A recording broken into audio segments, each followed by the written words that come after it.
नाज़रीन, live stock खाते पारां खानपुर मार में तकरीब कोठाए खानगढ़ के 5 यूसी से ताल्लुक़ रखंदड़ गरीब और मुस्तहक 81 खानदाननि में बकरियों और कुकड़ियों ॾिनियूं वयूं। उन हवाले से रिपोर्ट कर रहा है काज़ी खादिम।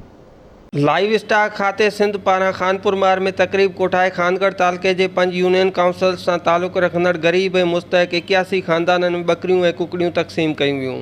टाउन कमेटी खानगढ़ के पार्क में रिथियल प्रोग्राम में सियासी समाजी अगवाननि तोड़े तालुके के 5 यूनियन काउंसिल्स अलीमार, खानपुर मार, मिठड़ी, कंडलो और काजी बादल के 81 खानदाननि के औरतुनि तोड़े मर्दनि शिरकत कई। तकरीब में फी खानदान के 5 बकरियों जडें ते 10 कुकड़ियों सां गॾोगॾु हिकु खुराक की बोरी पिणु ॾिनी वई। उन मौके ते तकरीब में शरीक समाजी तंज़ीम के अगवान, फोकल पर्सन और ॿियनि आवाज़ टीवी न्यूज़ सां ॻाल्हाईंदे चयो त ये जो प्रोग्राम अॼु हली रहियो आहे इन में लाइव स्टॉक डिपार्टमेंट आहे सिंध गवर्नमेंट जो, उन जे ताउन सां ही प्रोग्राम हली रहियो आहे। इम्प्लीमेंट पार्टनर असांजो फंड जेको आहे सो सिंध गवर्नमेंट जे लाइव स्टॉक डिपार्टमेंट जो आहे न। अॼु हिते जेको आहे सो 81 फैमिलीज़ खे असीं सपोर्ट करे रहिया आहियूं। उहे फैमिलीज़ जंहिंखे नंढड़ो ॿारड़ो आहे 5 सालनि खां, ग़िज़ा जी किलत जो ही प्रोग्राम आहे। हिन में टोटल ज़िले में 5 तालुका आहिनि।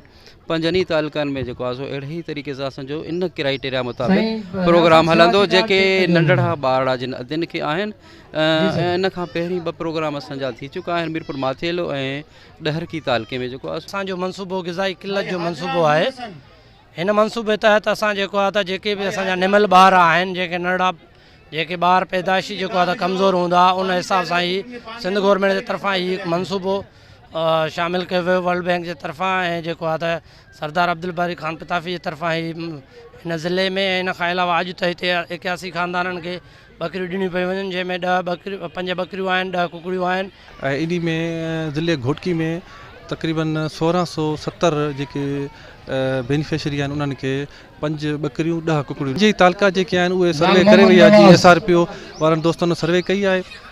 उन में जेके ग़िज़ाई किलत जे करे ॿार कमज़ोर आहिनि या उन जी ख़ानदान खे इहे बकरियूं ॾिनियूं वेंदियूं। उन में अॼु असीं खानगढ़ में जेको बीठा आहियूं हिते 81 माण्हुनि खे इहे 5 बकरियूं। ॿिए तरफ़ तकरीब में फ़ाइदो वठंदड़ औरतुनि तोड़े मर्दनि आवाज़ टीवी से विचार वंडींदे संदन चवणो त मिलिया आहिनि असांखे 10 कुकड़ियूं मिलियूं आहिनि, असांखे हिकिड़ी फीड जी बोरी मिली आहे। हा, असांखे ॾिना अथनि, ग़रीबनि खे ॾिना अथनि, हमदर्दी जे लाइ ॾिना अथनि। हिम्मत के मदद ॾिनी अथनि, इन असांजी महिरबानी आहे। बकरियूं 5 कुकड़ी 10 फीड जी बोरी। बकरियूं मिलनि 5 10 कुकड़ियूं, 1 फीड जी बोरी आहे।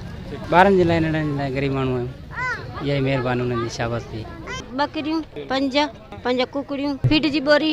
ये कुकड़नि खे खाराईंदासीं, बकरियुनि खे गाह खाराईंदासीं, ॿारनि खे खीर पीआईंदासीं, अना खाराईंदासीं।